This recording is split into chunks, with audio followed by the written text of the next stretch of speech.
ایمان اور اس کے مسائل کی 18ویں حدیث۔ عبادہ بن صامت رضی اللہ عنہ سے روایت ہے، وہ بیان کرتے ہیں کہ رسول اللہ صلی اللہ علیہ وسلم کے ارد گرد صحابہ کرام رضی اللہ عنہم کی ایک جماعت تھی۔ آپ نے ان سے فرمایا، تم مجھ سے اس بات پر بیعت کرو کہ تم اللہ کے ساتھ کسی کو شریک نہیں ٹھہراؤ گے، چوری اور زنا نہیں کرو گے، نہ اپنی اولاد کو قتل کرو گے، اور نہ کسی پر تہمت لگاؤ گے، اور نہ کسی اچھے کام میں نافرمانی کرو گے۔ تم میں سے جس شخص نے ان باتوں پر عمل کیا اس کا ثواب اللہ کے ہاں ثابت ہے، اور جس شخص نے ان ممنوعہ کاموں میں سے کسی کام کو کیا پھر دنیا میں ہی اس کو سزا مل گئی تو وہ سزا اس کے گناہ کا کفارہ ہوگی، اور جس شخص نے ان کاموں میں سے کسی کام کو کیا لیکن اللہ نے اس کے گناہ پر پردہ ڈال دیا تو اس کا معاملہ اللہ کے ساتھ ہے۔ اگر اللہ چاہیں گے تو اس کو معاف کر دیں گے، اور اگر چاہیں گے تو سزا دیں گے۔ چنانچہ ہم نے ان باتوں پر آپ سے بیعت کی۔ اس حدیث کو بخاری اور مسلم میں روایت کیا ہے۔ وضاحت: اس حدیث میں جن باتوں پر بیعت لی گئی ہے ان میں شرک نہ کرنے پر بھی بیعت لی ہے۔ حدیث میں یہ بھی ذکر ہے کہ جس شخص نے ان باتوں کی مخالفت کی اور اس کو دنیا میں سزا مل گئی تو سزا اس کے لیے کفارہ ہے۔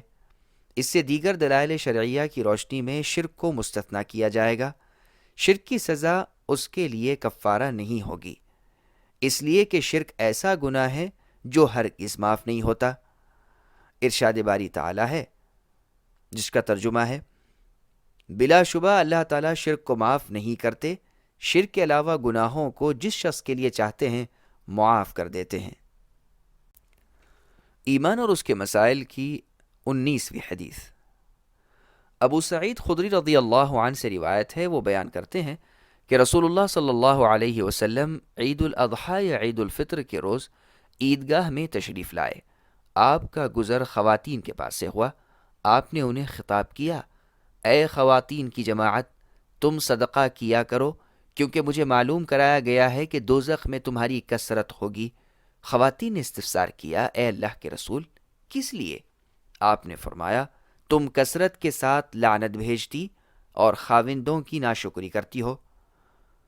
میں نے تم سے بڑھ کر کسی کو نہیں دیکھا جو عقل اور دین میں ناقص ہو اور سمجھدار انسان کی عقل کو غارت کرتی ہو۔ خواتین نے دریافت کیا، اللہ کے رسول صلی اللہ علیہ وسلم، ہمارے دین اور ہماری عقل میں کیا کمی ہے؟ آپ نے فرمایا، کیا عورت کی گواہی مرد کی گواہی سے آدھی نہیں ہے؟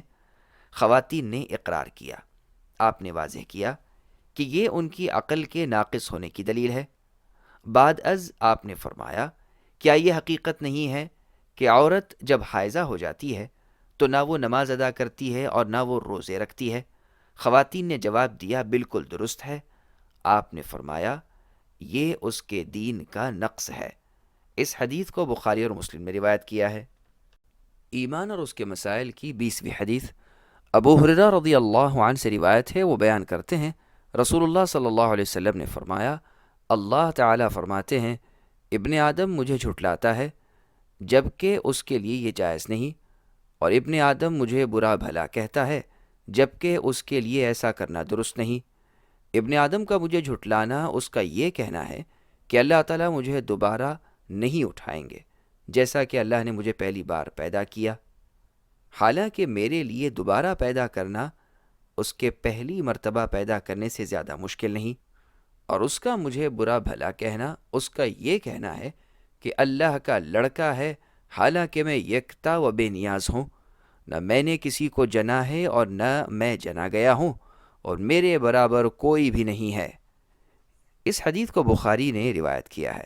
وضاحت: حدیث نمبر 19 اور 20 حدیث قدسی ہے۔ ایسی حدیث جسے رسول اللہ صلی اللہ علیہ وسلم اللہ تعالیٰ کی طرف نسبت کرتے ہوئے فرمائیں کہ اللہ تعالیٰ کا فرمان ہے، وہ حدیث قدسی کہلاتی ہے۔ واللہ اعلم۔